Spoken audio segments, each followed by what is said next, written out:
the gap between high school and medical school is kind of big. So just even learning how to deal with the strenuous workload at this point kind of makes, it'll make things easier when I head off to LECOM. So that's been huge. And then the labs themselves too.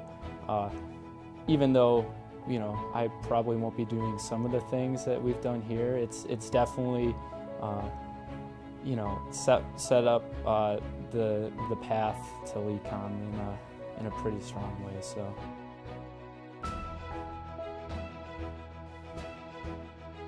I'd honestly say Dr. Unico's biochem class. Between the number of exams, I think we had 8 exams in the class throughout the semester, and then I think LECOM, they have a test every Monday. So really it's the amount of test taking and just the overall material that you go through was a really good way to gauge how things are gonna, you know, be at LECOM. So I think that's been huge. So actually, I came here to play football, and I had no idea about the LECOM affiliation program.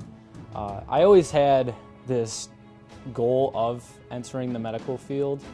I grew up, my mom runs a family practice back home, and I always kind of grew up around medicine, so I kind of always knew I was going to head down that path. So I brought it up being recruited here, and they showed me that this program was available, and I thought it was a really good opportunity. So.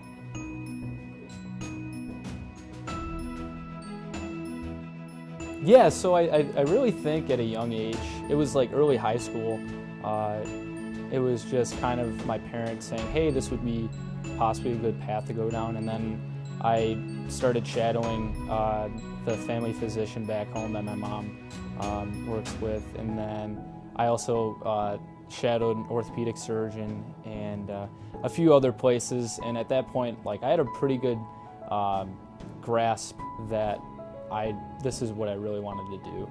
So I think it was pretty early on that I knew I was going to head into the medical field.